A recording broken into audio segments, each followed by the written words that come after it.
अस्सलाम वालेकुम once again. आप बड़ा ही देखिए कोई जबरदस्त जगा देने वाला म्यूजिक था, जगा देने वाला और हिला देने वाला। हिला देने वाला। ऑल्सो हम हिले कम है लेकिन जाग गए एकदम से। अच्छा जी, PSL की ही बात हो जाए, मेरा ख्याल है we can not really talk about कल एनीथिंग के बट मैच की दैट। एक्साइटमेंट में मैं अपना गैस का बिल भूल गया। बहुत ज्यादा आया है माशाल्लाह, इतना ज्यादा आया है कि व्हाट मुझे इज द कनेक्शन? आपको बता रहा हूँ, एक जिंदगी में दुख होता है ना, उसका मुझे दुख लगा हुआ था।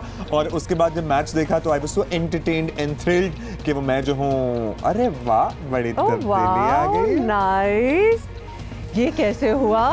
जादू। ओह हाउ लवली, जादू। अच्छा, ये हमारे लिए भी कुछ नई चीजें होती हैं, तो आप और हम साथ मिलके सरप्राइज होते हैं। लेकिन since we are talking about PSL और हम कुछ दिखा भी रहे हैं आपको, पेशावर ज़ल्मी के ऊपर आ जाते हैं। पेशावर ज़ल्मी के कप्तान डैरन सैमी ने कराची में मज़ार क़ायद पर एक्चुअली गए हो हाजिरी दी और हाथों में सनसनाती परचम भी थामा और पाकिस्तान का कौमी लिबास शलवार कमीज भी पहना हुआ था उन्होंने। जबरदस्त। अच्छा, ये लें जी, तस्वीरें भी आपके सामने आ गई हैं। डैरन सैमी ने कहा कि कायदे आज़म मोहम्मद अली जिन्ना पाकिस्तान के अजीम रहनुमा थे और ईमान, इत्तेहाद और तंजीम पर अमल करके किसी भी शोबे में कामयाबी मुमकिन है। डैरन सैमी ने कायदे आज़म म्यूज़ियम का भी दौरा किया और कायदे आज़म के ज़ेर इस्तेमाल रहने वाली अशिया में गहरी दिलचस्पी भी ली। डेफिनेटली अब्दुल्ला, याद है हमने भी ये पूरा दिखाया था अपने व्यूअर्स को। गाड़ियाँ भी इन्होंने देखी होंगी और कायदे आज़म की लाइब्रेरी, उनके कपड़े, मतलब you actually have like a mini tour of his life. ये काफ़ी इन्होंने रंगीन बनाया हुआ है अपने आप को। 3 उसूल जो कायदे आज़म ने हमें दे दिए, अगर इस पे हम अमल करें तो कोई हमें दुनिया में नहीं रोक सकता। अच्छा, लेकिन मुझे उनका वो जो एंगल था ना कि वो जो कायद का मज़ार भी नजर आ रहा है और आगे वो उन्होंने और आगे ग्रीन लाइट भी थी। ग्रीन लाइट भी थी, तो बड़ा स्टाइल मारा हुआ था। Very nice. I love the fact कि ये सारे आके पाकिस्तान में, of course they are here for the game, वो तो चल ही रही है साथ साथ, but they are actually having a great time और हमने भी कोई कसर नहीं छोड़ी उनको एंटरटेनमेंट दिखाने में। बट इनफ विद PSL नहीं, अभी के लिए जरा इनफ, लेकिन इसके बाद हम जरा तफसील से कल के मैच की बात करेंगे, जरा तज्ज़िया और तबसरा भी लेंगे क्योंकि जो हुआ वो कैसे हुआ और जो बाकी टीमें हैं वो किस तरह की जा रही हैं, परफॉर्म कर रही हैं। लेकिन अब थोड़ी सी पॉलिटिक्स तो जल्दी से आपको बताएं कि मियां नवाज शरीफ की बिगड़ती सेहत पर पूरी सियासी क़यादत को तशवीश है। हुकूमत पर दबाव बढ़ रहा है। हुकूमती रहनुमा लहजे भी नरम करें और इलाज का बंदोबस्त भी मुनासिब होना चाहिए। मियां साहब को भी इलाज कराने की तरफ जाना चाहिए। थोड़ी लचक यहाँ भी दिखा दें तो क्या ही बात होगी। चेयरमैन पीपल्स पार्टी बिलावल भुट्टो जरदारी आज कोट लखपत जेल में नवाज शरीफ से मुलाकात करेंगे। पीपल्स पार्टी का कहना है कि मुलाकात का कोई सियासी एजेंडा नहीं। साबिक वजीर आजम को कुछ हुआ तो जिम्मेदार PTI होगी। मियां नवाज शरीफ को नुकसान हुआ तो वो उसके कत्ल में उसको कत्ल समझा जाएगा। उसमें इमरान खान और उसके साथी मुकम्मल इन्वॉल्व होंगे और वो उससे बच नहीं सकेंगे। पीपल्स पार्टी ने यह फैसला किया, बिलावल साहब ने, कि वो मियां साहब की अयादत करेंगे। बिलाशुबा जहाँ तो हम अयादत को रहे हैं, जब 2 बड़ी जमातों के 2 बड़े लीडर बैठेंगे तो फिर यकीनन कुछ सियासी बातें भी होंगी। दूसरी जानिब हुकूमत का कहना है कि नून लीग के पास अवामी इशू नहीं, इसलिए नवाज शरीफ की सेहत पर सियासत कर रही है। खुर्शीद शाह को नवाज शरीफ की फिक्र नहीं बल्कि अपने जेल जाने की फिक्र है। ये क्या बात हुई कि मैंने किसी डॉक्टर के पास नहीं जाना, मैंने सिर्फ लंदन में जाना है। इससे तो लग रहा है जनाबे वाला कि ये इलाज नहीं है, ये सियासत हो रही है। और ये भी है कि शायद नवाज शरीफ साहब खुद ना कर रहे हैं। नून लीग के अंदर एक दड़ा है जो अब नवाज शरीफ की सेहत के ऊपर सियासत कर रहा है। नवाज शरीफ को कुछ हुआ तो पर्चा इमरान खान पे काटेंगे। भाई, तुम्हें नवाज शरीफ की फिक्र नहीं है, तुम्हें अपने जेल जाने की फिक्र है। और आपको बताएं कि गुज़िश्ता रोज़ वज़ीर आला पंजाब के तर्जुमान शहबाज गिल ने 2 डॉक्टर्स के हमरा नवाज शरीफ से कोट लखपत जेल में मुलाकात की है। जेल में मरियम नवाज के मुतालबे पर एक हेल्थ यूनिट भी कायम कर दिया गया है जिसमें 3 कार्डियोलॉजिस्ट 3 शिफ्टों में ड्यूटी सर अंजाम दे रहे हैं। इसी पे बात करते हैं, जरा अपोजिशन का मौक़िफ़ ही लेते हैं। पीपल्स पार्टी के मरकजी रहनुमा कमर ज़मान कारा टेलीफोन लाइन पे हमें ज्वाइन करेंगे। वेलकम कारा साहब टू जियो पाकिस्तान। बताइएगा, बिलावल भुट्टो साहब मिलने जा रहे हैं मियां नवाज शरीफ से, बुनियादी तौर पर उनका क्या मकसद है? हालचाल ही पूछना है या इससे आगे भी बात होनी है? और कुछ ही देर में बाय द वे हमें कायरा साहब आपको भी बता दें, मलिक अहमद खान साहब भी इसी गुफ्तगू में ज्वाइन कर रहे हैं। बिलावल साहब मुल्क में नहीं थे, तो वो वो अमेरिका गए हुए थे, वहां से यूरोप के टूर पे गए। इस दौरान मियां नवाज शरीफ साहब की सेहत के बारे में तसलसल से खबरें आ रही हैं और अब उनकी सेहत के बारे में ज्यादा खबरें हैं कि उनकी सेहत अच्छी नहीं है। इसलिए बिलावल साहब लाहौर आए तो उन्होंने ये फैसला किया है कि उनकी इयादत की जाए। जहाँ उनकी इयादत को रहे हैं, बिलाशुबा इसमें कोई दूसरी राय नहीं है, इसका कोई पॉलिटिकल एजेंडा नहीं है। लेकिन दोनों लीडर जब बैठेंगे तो ये कैसे हो सकता है कि सियासतदान इकट्ठे हो तो खैर खैरियत दरियाफ्त करने के बाद वो पाकिस्तान के इस वक्त जो हालात है, गवर्नमेंट की नालायकियां हैं, गवर्नमेंट की गलतकारियां हैं, महंगाई है, बेरोजगारी है जो बढ़ती जा रही है, उसके ऊपर दोनों लीडर बात न करें, ये तो मुमकिन नहीं है। मियां साहब पे मुश्किल वक्त आया, लेकिन मियां साहब ने उनके साथ बड़ी ज्यादतियां की थी। मुश्किल वक्त आया मियां साहब पे मुशर्रफ दौर में तो बीबी शहीद ने उनको ARD में शामिल किया। पीपल्स पार्टी का लर्नड लेसन ये है कि आप माजी में जिंदा नहीं रह सकते, आपने हाल में जिंदा रहना है और मुस्तकबिल के लिए प्लान करना है। राइट कायर साहब, आपका तो हमने सुन लिया। मलिक अहमद खान साहब ने भी हमें ज्वाइन किया है। मलिक अहमद खान साहब, सबसे पहले तो आपसे पूछना चाहेंगे कि इस वक्त नवाज शरीफ साहब की तबीयत कैसी है, और दूसरा सवाल हमारा आपसे ये होगा कि अगर तो उनकी तबीयत ठीक नहीं है, there are cardiologist there in the jail, वो इतना मुतालबा कहीं बाहर अपने डॉक्टर्स को दिखाने का क्यों कर रहे हैं, वो क्यों नहीं यहाँ इलाज करा लेते हैं? शुक्रिया हुमा। देखिए, मैं पहले आपके सवाल का जवाब देते हुए फिर आपकी इजाज़त से दो बातें और करना चाहूँगा। देखिए, मियाँ साहब की बीमारी एक बड़ी कॉम्प्लेक्स कार्डिक एब्लेशन की बीमारी है, और वो इस वक्त उनको मल्टी डिजीज़ की सूरत में, एक तो उनकी इंजाइना पेन्स हैं तो वो तो एंजियोग्राफी डिटर्मिन करेगी, और जो उनका थेलियम स्कैन करवाया गया जो कि एक कॉम्प्रिहेंसिव टेस्ट होता है जो बताता है कि आपने क्या किस लाइन पे इन्वेस्टिगेशंस करनी है, ये तो भी रीसेंट डेवलपमेंट थी। लेकिन उससे पहले के जो उनके प्रोसीजर्स हो चुके हैं वो 7 हो चुके हैं। उन 7 प्रोसीजर्स में से बड़ी कॉम्प्लिकेटेड एक एट्रियल फिब्रिलेशन होती है, जो अपर चेंबर ऑफ हार्ट आर्ट्रिया जो होता है उसके अंदर इलेक्ट्रिकल करंट्स का इशू है। पाकिस्तान में उनकी जो अभी इन्वेस्टिगेशंस हुई हैं, जो 5 पहली तो जो बाहर थी वो बाहर थी, तो 5 बोर्ड एग्जामिनेशन बोर्ड्स जिन्होंने मेडिकल टेस्ट करने के बाद हुकूमत को यकीन दिलाना पड़ा कि ये वाकई बीमार हैं, आप इनकी बीमारी को सीरियस लें। आपके वुज़रा जैसे आज अभी फवाद का मुझे बहुत अफसोस हुआ। Somehow I had a very genuine reason to believe कि फवाद एक पॉलिटिकल वर्कर है, लेकिन मुझे इस तरह की स्पीच की और इस रिटोरिक की फवाद से तवक्को नहीं थी। अगर आपको ये इतनी तौफीक नहीं है कि आप उनको बेहतर इलाज दे सकें तो कम से कम पब्लिक गैदरिंग्स में खड़े हो कि इस तरह की आप पॉलिटिकल नैरेटिव्स को पुश ना करें। This is a shameful act, इनको ऐसे नहीं करना चाहिए। और एक तरफ इनके मिनिस्टर्स आते हैं और वो आके बयान देते हैं कि तबीयत नहीं ख़राब, नीयत ख़राब है, और फिर उसके बाद कुछ और लोग चले जाते हैं कि जी हमने एम्बुलेंस तो यहाँ खड़ी कर दी है लेकिन ये वसाइल कहीं और बहुत बेहतर इस्तेमाल किए जा सकते थे। मैं मिलकर आया हूँ, बड़े हशाश बशाश हैं। What are they up to? क्या ये उनको इस तरह इन्होंने रोलिंग स्टोन बनाए रखा from one hospital to another hospital? इतना भी नहीं पता था कि कार्डिक का प्रॉब्लम है। हम भी यहाँ मजम्मत करते हैं, किसी की सेहत पर सियासत नहीं होनी चाहिए, लेकिन आपने अभी जिक्र किया कि बेहतर इलाज की सहूलतें नहीं दे सकते, तो बात भी ना करें।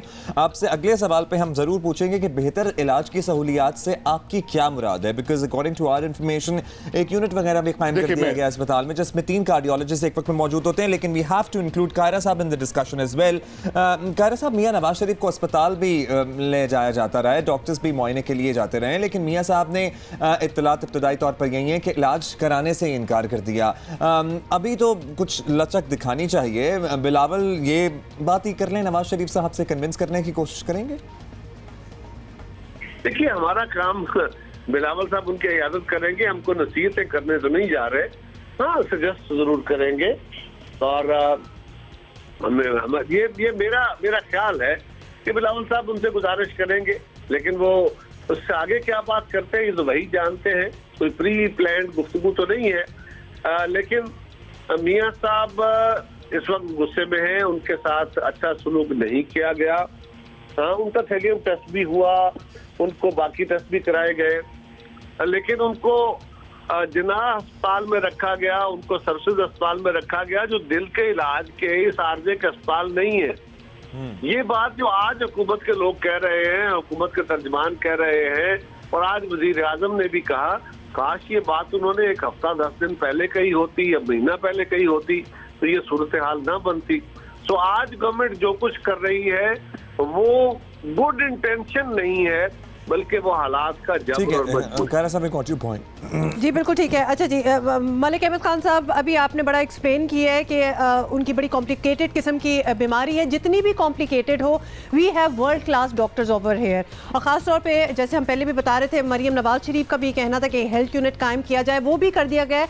तो लिहाजा हुकूमत चीज़ें कर भी रही है। मियाँ नवाज शरीफ की ज़मानत अदालत में मंजूर नहीं हुई और हुकूमत का कहना है कि उन्हें डॉक्टर्स और मुकम्मल सहूलियात दी जा रही हैं, फिर भी आपको हुकूमत से ही शिकायत है।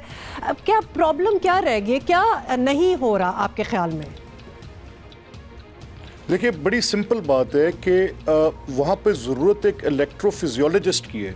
हम पिछले 60 दिन से मांग रहे हैं, हमें नहीं दे रहे। और जब कहते हैं 2 कार्डियोलॉजिस्ट भेज देते हैं और वो जाके कन्विंस करते हैं कि पार्टली आपकी बीमारी को हम ट्रीट कर लेंगे, पार्टली जो है वो देख लेंगे आपके डॉक्टर्स के साथ बात करके कि क्या होगा। अब इस कंडीशन में जब ये बीमारी थी, जैसे अभी आपको कायरा साहब ने कहा, ये 4 हॉस्पिटल्स में और 5 मेडिकल बोर्ड्स के बाद भी हुकूमत को इस चीज़ का एहसास नहीं हुआ कि उनकी बीमारी है क्या।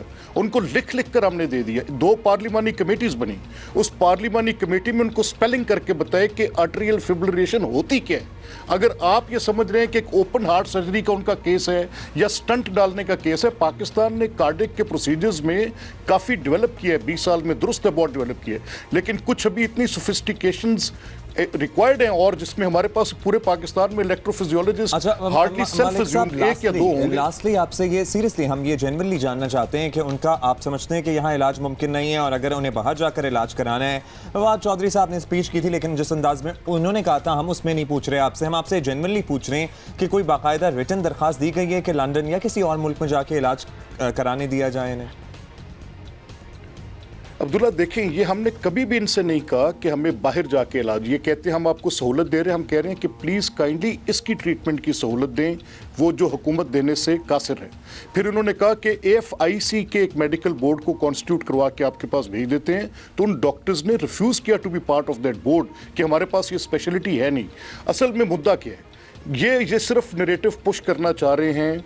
हमने वेलकम किया प्राइम मिनिस्टर के स्टेटमेंट को कि चलें अब सैनिटी प्रिवेल कर रही है, वज़ीर आज़म की सतह पर बात हुई है, उन्होंने ट्वीट खुद किया है, अब ये उनकी बीमारी को सीरियस लेंगे।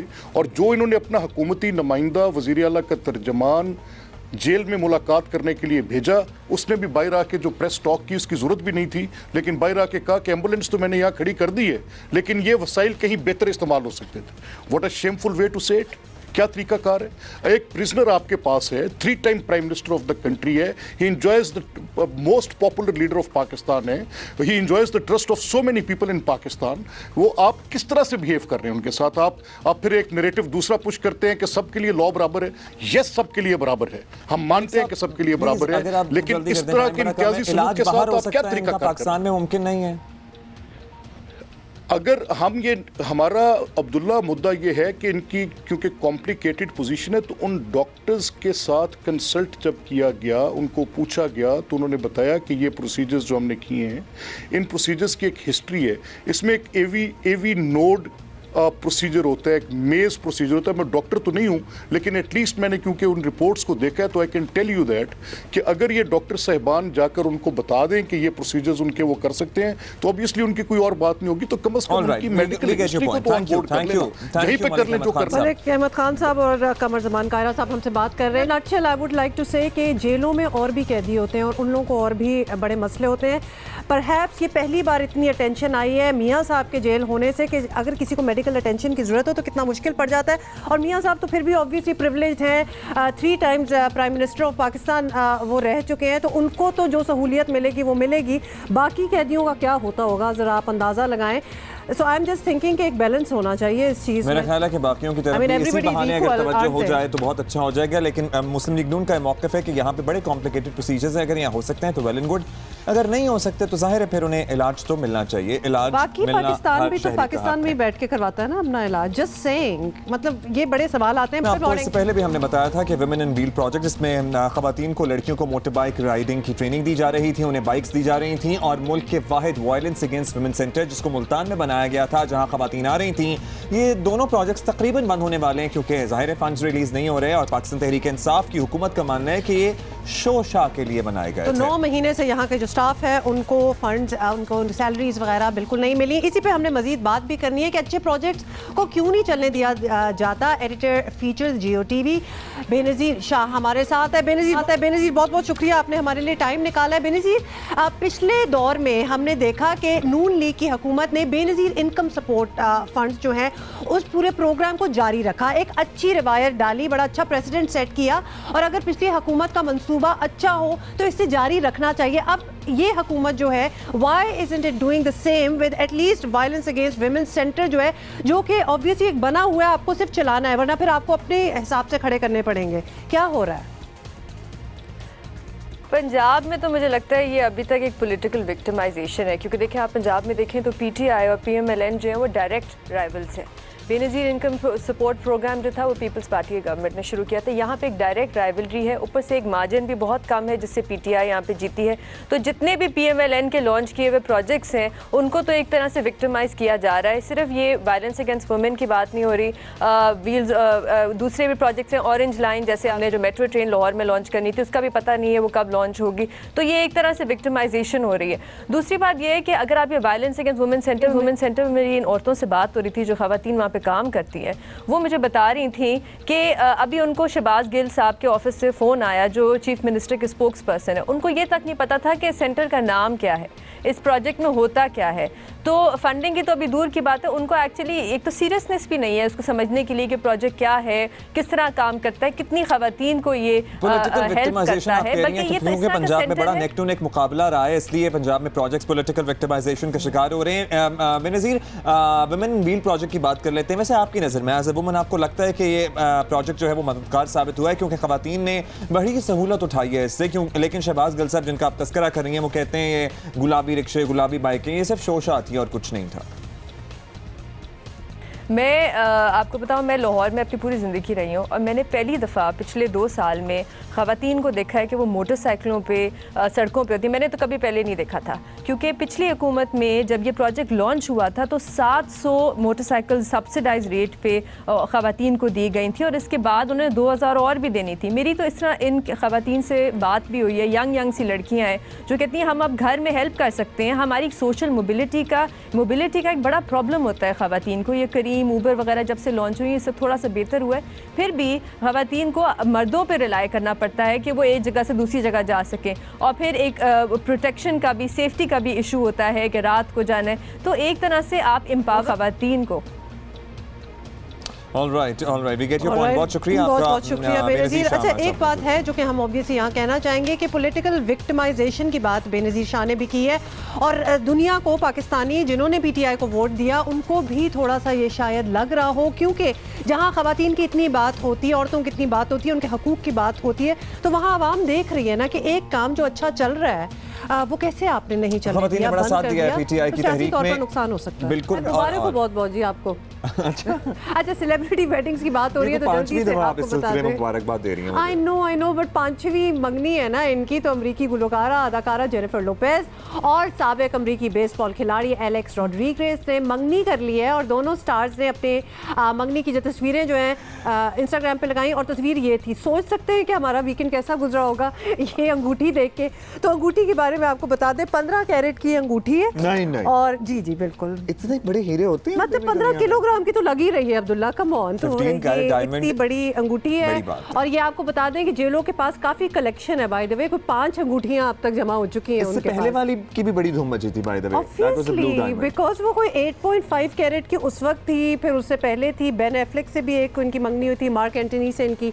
शादी भी हुई थी, तो मतलब कि काफी इनकी कलेक्शन है। लेके खुश रहें जी, बाकी सब हाँ, hopefully this works out for her. भाई ऐसे किसी को नहीं कहना चाहिए। अच्छा, एक बात आपको पता है कि हम टूरिज्म को कितना मतलब प्रमोट करने की कोशिश कर रहे हैं, पाकिस्तान में कितनी हसीन जगह है, और बहुत से लोग आके हमारी मदद भी कर रहे हैं। किस तरह जो ब्लॉगर्स आ रहे हैं पाकिस्तान में, जो व्लॉगर्स, मैंने आपको कितना सिखाया था, मुझसे नहीं कहा जाता।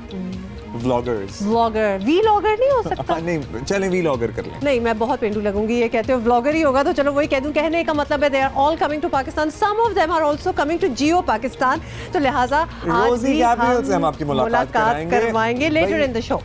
घूम फिर तो रही हैं, लेकिन जिस तरह की वो फीचर स्टोरीज और पैकेजेस कर रही हैं, that is brilliant as well. आपको पता है सोशल मीडिया पे बहुत ज़्यादा चीज़ें वायरल होती हैं, तस्वीरें वायरल होती हैं, so Pakistanis are loving her as all others who are travelling to मैं पाकिस्तान। इनका एक फीचर देख रहा था जिसमें इन्होंने एक सियालकोट के स्केटिंग करते हैं ना बच्चे, उसके साथ इन्होंने ज़बरदस्त कुछ वक्त गुजारा था, हम सबको दिखाया था। उसके बारे में भी बात करेंगे और भी बहुत सी बातें हैं, लेकिन अभी हम आपको लाहौर से ताल्लुक़ रखने वाले नौजवान, अच्छा वही है मुझे पता था, एक सेकंड, बहुत अच्छी बात है, ये कुछ सरप्राइज था आपकी तरफ से। बट एनीवे, ये तो हम वो बात थी जो अब्दुल्ला ने स्टार्ट की, तो मैंने कहा फिर बता ही देते। अच्छा, अभी आगे बढ़ेंगे और पंजाब में सेहत की सहूलियात और इंतजाम पर तहरीक इंसाफ के अपने लोग भी खुश नहीं हैं। शहबाज शरीफ के की हेल्थ पॉलिसी में बेहतरी नहीं ला सकते, तो कम से कम वही पॉलिसी चलने दी जाए, ये कह रहे हैं लोग। लाहौर में कायम Pakistan kidney and liver institute में पहला लिवर ट्रांसप्लांट का कामयाब ऑपरेशन किया गया। ये इदारा शहबाज शरीफ के दौरे हुकूमत में कायम किया गया था। हम जाएं, आप क्लीवलैंड जाएं तो वहाँ तो लाखों डॉलर एक मरीज ही लेते हैं। आज ये दोनों मरीज जिनका ट्रांसप्लांट हुआ है 100% फ्री इनका ट्रांसप्लांट किया गया। मुझे बताएं आप कि इस तरह का अस्पताल हो पाकिस्तान में, वहाँ पर तो गरीब आदमी दाखिल ही नहीं हो सकता। इस इदारे में मुबैना बेज़ाब्तगियों पर साबिक चीफ जस्टिस साकिब निसार ने सो मोटो नोटिस लिया था। ताहम गुज़िश्ता दिनों सुप्रीम कोर्ट के 3 रुकनी बेंच ने किसी को सज़ा सुनाए बगैर ये मामला निपटा दिया था। आज PTI हुकूमत इस इदारे की कामयाबी का क्रेडिट ले रही है, लेकिन हकीकत ये है कि इसी केस में वज़ीर सेहत पंजाब यास्मीन राशिद को सुप्रीम कोर्ट की सख्त सरजनिश का सामना करना पड़ा था। सूबाई महकमा सेहत की कारकर्दगी इमरान खान के दावों के बरक्स साबित हो रही है।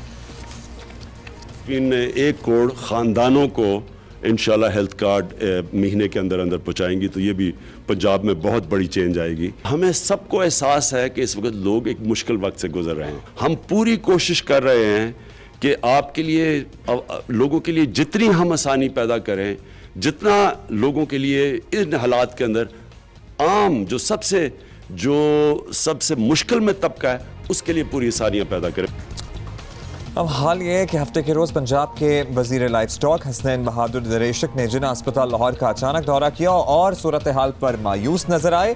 लाइफ स्टॉक के वज़ीर अस्पतालों के दौरे करके हालत इज़ार पर बरहमी का इजहार कर रहे हैं। जी, इसी पे हम जरा मजीद बात करेंगे। पंजाब की वज़ीर सेहत डॉक्टर यास्मीन राशिद हमारे साथ हैं। डॉक्टर यास्मीन राशिद साहिबा, Punjab liver and kidney transplant centre में जिगर की कामयाब ट्रांसप्लांटेशन की गई है, बड़ी अच्छी खबर है ऑब्वियसली ये, और ये पिछली हुकूमत के दौर में कायम होने वाला इदारा था। क्या मौजूदा हुकूमत भी इसे जारी रखेगी, ये हम आपसे सवाल करना चाहते हैं। और फंडिंग वगैरह का इशू तो नहीं आएगा इसमें? देखिए जी, मेरा ख्याल है अगर हमारा इरादा ना होता इसको जारी रखने का, तो ये पेवनकारी ही नामुमकिन थी। ये जिस दिन से हम आए हैं उस दिन से हम इसके ऊपर काम कर रहे हैं। पहले प्रोफेसर जवाद जो कि कमेटी के हेड थे, जो कमेटी बनाई गई थी चीफ जस्टिस साकिब निसार की तरफ से, वो उन्होंने इस पे काम किया और उन्होंने इंश्योर किया कि हम इस तरह पैदा करें इस अस्पताल के अंदर कि पेवनकारी हो सके। और मेरी मुसलसल राब्ता था डॉक्टर फैसल डार के साथ, जो कि मेरे स्टूडेंट भी थे कई से, कि हम किस तरीके से उनको सहूलत दें ताकि वो पेवनकारी कर सकें।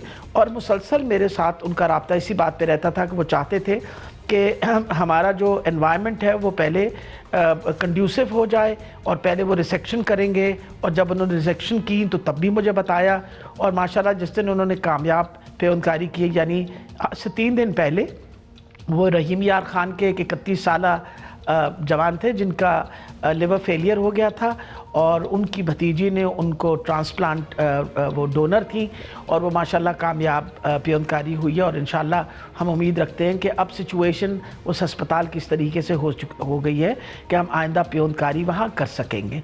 That is one of the most important things. दूसरी इंपॉर्टेंट चीज़ है कि PKLI is being taken back by the government वापस उसे इसलिए ले रही है, किसी ट्रस्ट के पास इसलिए नहीं छोड़ रही ताकि ये सहूलत हम हर बंदे को दे सके।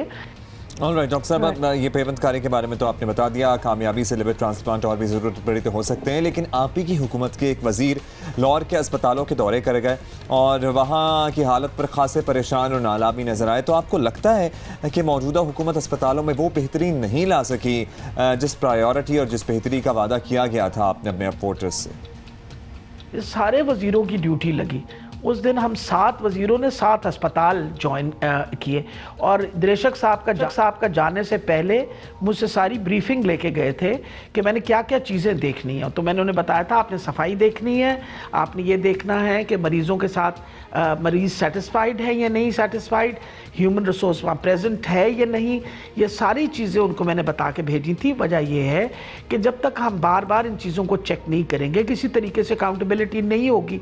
जहाँ तक जिना का ताल्लुक है इन्हीं एडमिनिस्ट्रेटिव ग्राउंड्स के ऊपर, आज से 1.5 माह पहले हमने MS को वहाँ से सस्पेंड किया था, मुअत्तल किया था और रिमूव किया था और हमने कहा था उसको पोस्ट आउट किया था, लेकिन वो स्टे लेके वापस उस अस्पताल के अंदर चले गए। ये हमें मसले बार बार पड़ रहे हैं एडमिनिस्ट्रेटिवली कि वो लोग जो सही काम नहीं कर रहे उनको कोर्ट के ऑर्डर्स के थ्रू वो वापस जाके वो अपने आप को वहाँ वापस बराजमान कर लेते हैं कि मेरे अभी 3 महीने रह गए हैं रिटायरमेंट के लिए। तो अब हम पूरी कोशिश ये कर रहे हैं कि इन सारी चीज़ों को, और ये जिक्र उन्होंने ख़ास तौर के ऊपर अपनी रिपोर्ट में भी किया हुआ है, this has been mentioned in his report कि जी वहाँ का जो MS है वो स्टे लेके आए हैं वापस। So these are important things that had to be, और ये मकसद इन सारी चीज़ों का ये है कि जो कमियाँ अस्पताल में वो सब हमारे सामने आए, एक रिपोर्ट मरतब हो जाए और जो अगला हमारा ईयर है या फाइनेंशियल ईयर है उसमें हम अपना बजट जो बनाएं वो इन चीज़ों को मद्देनज़र रख के बनाएं। यानी आप एक कलेक्टिव पर्सपेक्टिव भी लेना चाहते हैं कि सारे everybody is on the same page. अच्छा डॉक्टर यास्मीन, ये भी बताइएगा कि तहरीक इंसाफ की हमेशा मुस्लिम लीग नून की हुकूमत पर यही तनकीद रही है कि उन लोगों को की तरजीहात में सेहत शामिल नहीं है, लेकिन हम देखते हैं कि आपके दौर में भी सेहत के मैदान में कुछ नया होता नज़र नहीं आया। तो गुज़िश्ता हुकूमत की पॉलिसी का तसलसल ही चलेगा? ये काम नहीं है। मैं हैरान होती हूँ कई दफ़ा कि लोग किस किस्म का काम एक्सपेक्ट कर रहे हैं। हमारा तो फोकस ही माँ और बच्चे की सेहत पे है। सारी इस वक्त हॉस्पिटल्स रिवैम्प हो रहे हैं, होली फैमिलीज तकरीबन सारा उसका मैटरनिटी वार्ड्स, उसके लेबर रूम सब रिवैम्प हो चुके हैं। इसी तरह सारे हॉस्पिटल की इमरजेंसीज को 1.5 अरब से ज़्यादा रुपए दिए गए हैं रिवैम्पिंग। 32 बिलियन की दवाइयाँ ख़रीदी गई हैं। इन सारी चीज़ों को नज़र मुझे नहीं समझ आता किस तरह नज़र आनी चाहिए। मकसद ये है कि हम इंश्योर कर रहे हैं कि मरीज़ों की सेहत की सहूलत मिले। हाँ, बहुत बड़ी कोई बिल्डिंग हम नहीं बना रहे, वो हम इंशाल्लाह अगले फिस्कल ईयर के अंदर जो 5 मैटरनिटी हॉस्पिटल्स हैं उनकी ज़मीन का हमने जो मदर और चाइल्ड हॉस्पिटल्स हम दही इलाकों में बना रहे हैं, उन 5 हॉस्पिटल्स के हमने एरियाज़ जो हैं 2 की ज़मीन हमें ऑलरेडी मिल चुकी है, उसकी इंशाल्लाह हम ग्राउंड ब्रेकिंग करने लगे हैं। उन 5 के 5 हॉस्पिटल से तो 5 नर्सिंग कॉलेजेस बनने लगे हैं। तो मेरा ख्याल है कि जितना काम इस पिछले 6 महीने में हमने किया है शायद ही किसी हुकूमत ने 6 साल में किया हो जितना हमने इतनी जल्दी काम किया। और ये कहना कि जी काम नज़र नहीं आ रहा, वो मुझे नहीं समझ आ रही कि आप किस किस चीज़ को कहती हैं कि नज़र आना चाहिए। बहुत बहुत शुक्रिया। पंजाब की वज़ीर सेहत डॉक्टर यास्मीन राशिद, और साथ बता रही थी कि उनकी भी प्रायोरिटी जो है हुकूमत की PTI की सेहत और तालीम है। और एक बात कहना चाहते हैं कि डॉक्टर साहबा बड़े टफ कंपटीशन के साथ लड़ती रही हैं अपने हल्के से। लाहौर का इनका हल्का मेरा भी पुराना हल्का होता था। लोगों को बड़ी उम्मीदें हैं डॉक्टर साहबा आपसे, तो वी होप कि आप डिलीवर कर पाएँ।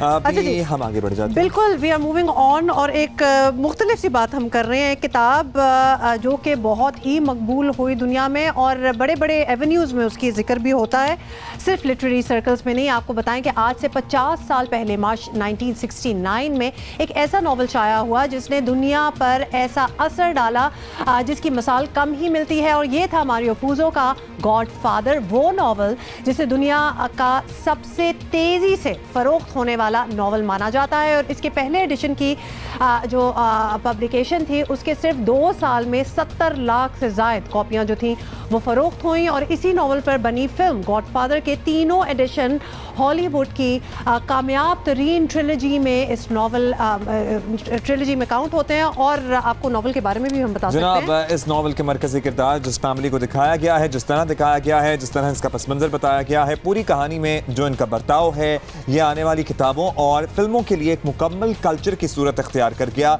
कि इन माफियाज के लोग किस तरह से रहते हैं, क्या काम करते हैं, किस तरह से काम करते हैं और कोलियोन फैमिली का जिस तरह से तर्ज ज़िंदगी था उसके बाद जो फिल्में बनी वहाँ पे वैसी ही हमें सूरत हाल और वैसी ही अक्कासी नज़र आई। इसी पे बात कर लेते हैं हम। बिल्कुल जी, उमैर अलवी ने हमें ज्वाइन किया, फिल्म जर्नलिस्ट हैं, फिल्म क्रिटिक हैं। Umair, thank you so much for joining us today. Umair, इस किताब की और कॉन्सिक्वेंटली इसकी फिर ट्रिलॉजी बनी, मूवीज़ बनी, इसकी अहमियत in the literary world, in the film world, मतलब हर जगह इसकी बड़ी अहमियत है। Why did this book stand out? हमारे तो अदालती फैसलों में भी तस्करा उसका जिक्र हो जाता है। तो ये हुआ ये था कि जब 1969 में ये आई थी उससे पहले ऐसा नहीं था कि कुछ नहीं होता था गैंगस्टर्स वगैरह के ऊपर, लेकिन वो एक अपनी तरह का होता था, वो अमेरिकनाइज वर्जन होता था कि वो गैंगस्टर्स जो अमेरिका में रहते हैं और अमेरिकन हो चुके हैं। ऐसा नहीं, इसके अंदर उन्होंने जो लैंग्वेज यूज़ की थी, इसके अंदर जो तरीका दिखाया था जिस तरह से, वो पूरा इटालियन था।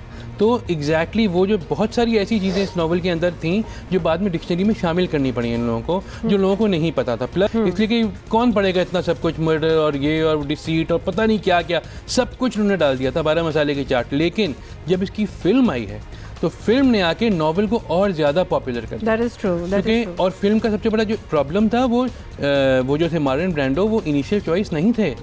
उसके लिए उनके लिए लड़ा गया था, फ्रांसिस फोर्ड कोपोला लड़े थे उनके लिए कि मुझे यही चाहिए, और फिर मार्लन ब्रांडो ने जो रोल किया उसके लिए लेकिन क्या फिल्म इस किताब या इस नॉवल के साथ जस्टिस कर पाई? क्योंकि भैया सवाल जब भी किसी किताब से फिल्में बनती हैं बहुत होता है कि भाई किताब ज़्यादा अच्छी थी या फिल्म ज़्यादा अच्छी है, या किताब अच्छी नहीं थी और फिल्म। वैसे तो उमैर बैठे हैं, लेकिन हम काफ़ी ये जिक्र करते हैं कि फिल्में कभी भी वो नहीं बन सकती जो नॉवल होता है, लेकिन ये डिफरेंट था। आई फेल्ट कि फिल्म ही उस लेवल की बनी जिस लेवल का नॉवल था। देखिए फिल्म के अंदर जो थोड़ी बहुत चीज़ें ऐसी थी जो स्किप कर सकते थे, उन्होंने वो कर दी। जो इनिशियल फिल्म बनी थी वो तकरीबन 3.5 घंटे की थी। अच्छा। इन्होंने उसको कट डाउन करके 3 पे लेके आए थे, मतलब 2 घंटे 55 मिनट का फाइनल वर्जन आया है, और उसमें बहुत सारी बैक स्टोरीज हटा दी उन्होंने। वो इस वजह से हटाई कि वो अगर 4 और इनिशियल जो फिल्म थी उसमें इंटरवल था, तो इंटरवल इन्होंने हटा दिया था क्योंकि लोग एग्जैक्टली उन्होंने कहा इंटरवल होता तो लोग शुरू में स्लो थी, बहुत स्लो फिल्म थी, अगर इंटरवल आता तो लोग उठ के चले जाते, लेकिन उन्होंने इंटरवल रखा जो था हटाया, फिल्म कंसाइज की 2 घंटे 55 मिनट, और उसने कमाल कर दिया। किताब का ये कमाल कर दिया। इसका वैसे तो बहुत से किरदार बहुत सा इस फिल्म के बारे में मशहूर है। अच्छा, एक गैंगस्टर फिल्म में आप एक्सपेक्ट करते हैं कि बिल्कुल ओवर द टॉप एक्टिंग होगी, मार कुटाई होगी, मतलब, लेकिन ये जो फैमिली दिखाई है इन्होंने, ये जो मूवी थी इसमें बड़ी अंडरस्टेटेड, मतलब अगर इन्होंने कोई एक्शन भी करना है, मतलब कातलाने हमले भी हो रहे हैं और ये सब कुछ चल रहा है साथ साथ, बट दे वुडंट, उन्होंने बहुत उसको ओवर द टॉप करके नहीं दिखाया, बड़ा रिस्ट्रेंट लाइफ नहीं दिखाया गया। वजह ये थी कि देखिए सिवाय मार्लन ब्रांडो के इस वक्त जितने भी एक्टर्स थे इसके अंदर वो सब नए थे, मगर वो बी ग्रेड थे। अगर डायन कीटन उस वक्त बी ग्रेड एक्ट्रेस थी, Al Pacino was a B grade actor. Al Pacino तो थे ही नहीं उस रोल के लिए। उस रोल के लिए उन्होंने जो इसका भाई बना था उसको लिया था, जेम्स कान को। तो फिर हुआ ये कि जेम्स कान को दूसरा भाई बनाया गया, अल पचिनो के लिए वो लड़े, अल पचिनो को लिया गया, फिर और भी थे, और भी बहुत सारे एक्टर्स इस तरह के थे जिन्होंने लिए थे। हुआ उससे यही कि मार्लन ब्रांडो स्टूड आउट, और बाकी सब जो थे उनका कैरियर जो था मार्लन ब्रांडो के साथ साथ ऊपर चला गया, और खासतौर पे अल पचिनो तो उसके बाद फिर वो कहाँ नहीं गए। और बहुत सारी फिल्मों में इसके बाद इसकी खाली गॉडफादर नहीं, देखिए पार्ट 2 तो आई, वो तो सही थी, part 3 was not a hit, इसलिए कि पार्ट 3 से पहले गुडफेलस लगी हुई थी, और गुडफेलस वाज अ कॉपी ऑफ, मतलब इंस्पिरेशन ऑफ गॉडफादर, वो हिट हो गई थी। ये तो गैप भी तो बहुत ज्यादा था ना, 16 साल का गैप था। ये भी एक वजह हो सकती है। 16 साल के कैरेक्टर को तो बड़ा कर दिया था। 74 में सेकंड आई थी, और कोई 1990 एग्जैक्ट, और उसमें ये था कि मतलब अल पचिनो के ऊपर ही पूरी फिल्म बनाई थी। आपको एक बात और बताऊं, अल पचिनो जो थे उन्होंने सेकंड पार्ट में भी थे, थे, लेकिन अवार्ड किसको मिला दोनों में, 1 और 2 एक ही कैरेक्टर पे, फर्स्ट में ब्रांडो, सेकंड में Robert De Niro, same character, बीच में वो रह गए। हाँ उनको नहीं मिला, इन दो को मिला। अल पचिनो को तो सेंटर ऑफ वुमेन में जाके 92 में मिला, अरसे बाद मिला। मगर आप सोचिए एक ही कैरेक्टर पे 2 एक्टर्स को अवार्ड मिला। जबरदस्त Umar, thank you so much. और बड़ा आपने याद दिलाया, कितने साल पहले मैंने वैसे किताब पढ़ी थी, लेकिन वंस अगेन आपको पता है जिस चीज़ की हम डिस्कशन करते हैं आपको ज़रूर रेकमेंड करते हैं। So do read up this trilogy और watch the movie, anything that you know takes your fancy, लेकिन इट इज वर्थ इट। पूरी तीनों फिल्में एक ही दिन अभी 1.5-2 साल हाँ, कभी आपको बिंज वॉचिंग करनी पड़ती है, और ये खास तौर पे उस टाइप की फिल्म है कि आप रुक नहीं सकते। जिसकी तरफ आपकी तवज्जो चाहते हैं हम, कराची में इमारत की तामीर के दौरान हादसे में 6 मजदूरों की हलाकत मामूली वाकया नहीं है। मुश्किल तरीन हालात में काम करने वाले मजदूरों की हिफाजत का मुनासिब इंतजाम कौन करेगा, सवाल अहम है। यहाँ भी सिंध हुकूमत जिम्मेदार नजर आती है। हफ्ते को कराची के इलाके क्लिफ्टन बोट बेसिन के करीब हादसा हुआ। उस वक्त ये हादसा हुआ जब मजदूर इमारत के शीशे लगा रहे थे, अचानक लिफ्ट आ गिरी जिसके नीचे 5 मजदूर दब गए। रेस्क्यू एहलकारों ने 3 की लाशें सिविल और 2 जिना अस्पताल मुंतकिल की। दौरान इलाज एक और मजदूर दम तोड़ गया, जहां बहक अफराद की तादाद 6 हो गई है। आपको एक दफ़ा फिर बता दें, वज़ीर आला सिंध ने मजदूरों की हलाकत का नोटिस लेकर कमिश्नर कराची से तफसीली रिपोर्ट तलब कर ली, लेकिन ये काफ़ी नहीं। मजदूरों के लिए हिफाजती इक़दामात में गफलत हुई है और जिम्मेदारों के खिलाफ कार्रवाई होनी चाहिए। ये उन इश्यूज में से है जिस पे कोई तवज्जो नहीं देता। अफसोस के साथ हमारी सोसाइटी में कितने सेफ्टी मेजर्स लिए जाते हैं, कुछ भी कंस्ट्रक्शन का काम हो रहा हो, इस पर आए मेहनत और अफरादी क़ुव्वत गुलाम मुर्तज़ा बलोच साहब टेलीफोन लाइन पे हमें ज्वाइन कर रहे हैं। मुर्तज़ा बलोच साहब, आपने खुद इस मामले का जायजा लिया है, आपको इस हादसे में किसकी कोताही, किसकी गफलत नजर आ रही है इब्तदाई तौर पर? ये एक तो हमें बिल्डर और अपने दूसरा SBCA वाले जो प्लान वगैरह नक्शा पुल करते हैं और जो इनकी मॉनिटरिंग करते हैं, बिल्डिंग का मटेरियल किस तरीके से है, SBCA और कॉन्ट्रैक्टर दोनों इन्वॉल्व हैं उसमें। अच्छा, ये भी बताइएगा कि सिंध हुकूमत के ज़ेरे इंतज़ाम कोई इदारा तो होगा जो कि कंस्ट्रक्शन के काम या फिर मज़दूरों की जान के तहफ़्फ़ुज़ के इक़दामात पर नज़र रखता हो। क्या हुकाम की कोई गलती नहीं है इधर, ये हम आपसे पूछना चाहते हैं। और ज़िम्मेदारों के ख़िलाफ़ क्या कार्रवाई हो सकती है? कार्रवाई बिल्कुल करेंगे। SBCA इसका जिम्मेदार है। लोगों का कंट्रोल, बिल्डिंग कंट्रोल तो उनके हाथ में, किस तरीके से काम करते हैं और नक्शा जो बना है उसी हिसाब से काम हो रहा है। ये जो मटेरियल इस्तेमाल हो रहा है या मशीनरी जो इस्तेमाल हो रही है, उस बिल्डिंग कंट्रोल अथॉरिटी वालों का उन पर कार्रवाई, CM ने सख्त नोटिस उठाया, तो इंशाल्लाह उस पर कार्रवाई करेंगे। शुक्रिया आपका मुर्तज़ा बलोच साहब, हमारे साथ टेलीफोन लाइन में मौजूद है। होपफुली जिम्मेदारों का तयन करके उनके खिलाफ कार्रवाई की जाए। अभी आज है मंडे, तो हम ज़रा पढ़ाई लिखाई और इससे रिलेटेड बातें करें। हाँ, लेकिन मैं पिछली वाली बात पे थोड़ा सा कहूँ कि हम भी फॉलो अप रखेंगे कि कुछ हुआ है कि नहीं है, क्योंकि मजदूरों को, लेबरर्स को हम बिल्कुल डिस्पेंसेबल समझते हैं कि बेशक ज़ाया हो जाएँ 2-4, क्या प्रॉब्लम है। ये होता चला आया है सालों से, लेकिन अब नहीं होना चाहिए। So we will keep an eye on this as well. जहाँ हम बहुत से इशूज़ के बारे में बात करते हैं, इस इशू पर भी तवज्जो देना बहुत ज़रूरी है, लेकिन आबदी साहब भी साथ वेट कर रहे हैं। सो आबदी साहब, जामिया कराची ने गुज़श्ता दिनों अपने ऑफिशियल फेसबुक पेज का नोटिफिकेशन दिया। क्या समझते हैं आप, मुल्क की तमाम सरकारी जामियात को सोशल मीडिया के तेज़ी से बढ़ते हुए रुझानात को जहन में रखते हुए इन समाजी राब्तों की वेबसाइट्स वगैरह का इस्तेमाल करना चाहिए? ये वो सारे चैनल्स हैं जो बच्चे या यंगस्टर्स या टीनेजर्स आजकल तेज़ी से इस्तेमाल कर रहे हैं, और आपको सुनकर हैरत होगी कि रिसर्च के मुताबिक जो है इसका जो है अभी तक बच्चों पर नेगेटिव इम्पैक्ट तो देखा गया है। कोई एकेडमिक परफॉर्मेंस या उनके लर्निंग कर्व को कोई वो ऐसा कोई बेहतर नहीं बनाता, बल्कि अगर आप इसको यूँ देखें कि आप देखते हैं कि रोज़ाना हम सुनते हैं कि टीनेजर्स को और यूथ को इन्हीं चैनल्स के ज़रिए इनकी गलत इस्तेमाल की वजह से, क्योंकि इन्हीं चैनल्स के ऊपर बड़ा आसान है फेक या ऑफेंसिव जो है ना मटेरियल को अपलोड करना, जिसकी वजह से बच्चे जो हैं वो बुली होते हैं या हरास होते हैं या विक्टिमाइज़ होते हैं। तो मैं समझता हूँ कि पब्लिक और प्राइवेट दोनों यूनिवर्सिटी लेवल्स के ऊपर जो है इसके ऊपर एक कोड ऑफ एथिक्स और कोड ऑफ प्रैक्टिस और कुछ लॉज ज़रूर होने चाहिए रिस्ट्रिक्शन के, मगर मैं नहीं हूँ कि इसे पूरी तरह से रिस्ट्रिक्ट कर दिया जाए। बहुत शुक्रिया आबदी साहब। आजकल ऑब्वियसली जो यूनिवर्सिटीज़ के ट्विटर हैंडल्स होते हैं या इस किस्म की जो सोशल मीडिया चीज़ें होती हैं उनसे बड़ी अच्छी इन्फॉर्मेशन जाती है। कुछ खबरें अमेरिका में अगले साल होने वाले सदारती इंतखाबात की दौड़ में शामिल डेमोक्रेटिक सदारती उम्मीदवार बनने की ख्वाहिशमंद सेनेटर एलिजाबेथ वॉरेन का कहना है कि वो सदारती इंतखाब जीतने की सूरत में टेक्नोलॉजी की दुनिया में काफ़ी तब्दीलियाँ लाएंगी। और उनका कहना है कि वो बड़े टेक्नोलॉजी जायंट्स जैसे कि फेसबुक, अमेजोन और गूगल को छोटे टेक फर्म्स की खरीदारी से रोकेंगी और जिससे मार्केट में सेहतमंद मुकाबले का रुझान भी बढ़ेगा और इनोवेशन भी होगी। एलिजाबेथ वॉरेन का मजीद कहना था कि उनकी हुकूमत इन टेक्नोलॉजी फर्म्स के हवाले से बाकायदा कानून साजी भी करेगी। बात वैसे बड़ी अच्छी की है क्योंकि जो भी छोटी छोटी कंपनीज आती हैं वो बड़े बड़े जायंट्स जो हैं उनको उठा लेते हैं और फिर वो छोटी obviously they make a lot of money but then they are gone.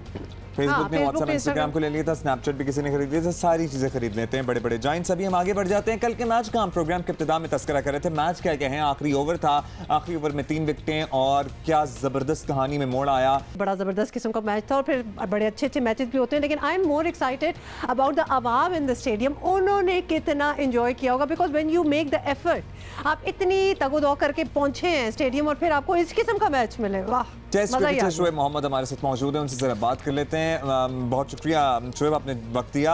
कौन कौन सी टीमें अब आपको लग रहा है कि प्लेऑफ में खेलेंगी? अब ये काफ़ी वाज़ेह हो चुका है, obviously we all know Lahore Qalandars and Multan Sultan is out. इस वक्त टूर्नामेंट फेवरेट कौन नजर आ रहा है? देखिए, कल के मैच के बाद जो कराची ने जीता है उसके बाद कराची, इस्लामाबाद, क्वेटा और पेशावर की टीमें ये नज़र आ रही हैं टॉप 4 में।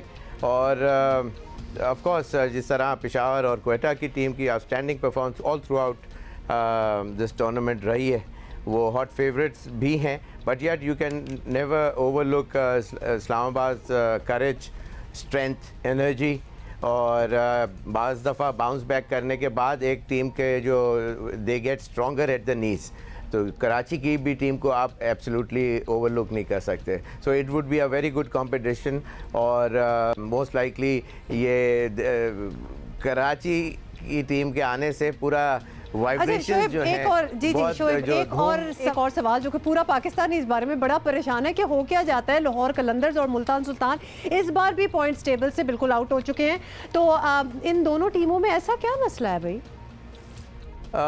देखिए, गलतियां तो बेतहाशा उनकी लास्ट ओवर टॉप उनके जो ओपनिंग बैट्समैन के जो स्कोर्स हैं वहाँ, फिर इनकी जो मैनेजमेंट के डिसीजंस हैं, और स्पेशली मैं तो लाहौर का नाम लेते हुए अच्छा तो नहीं लगता, लेकिन सवाल है तो उसका जवाब देना ज़रूरी है कि लाहौर की टीम की जो बेंच स्ट्रेंथ या मैनेजमेंट की जो थिंक टैंक्स हैं वो कॉम्पिटेंट इनफ नहीं लगते कि इतने अरसे से कोई ग्रेट शेक्स नहीं परफॉर्मेंसेस उनकी तरफ से आती। वन ऑफ कोई एक जीत जाते हैं तो हर कोई पाकिस्तान में खुश हो जाता है कि जी एक आज चलो जीत गए।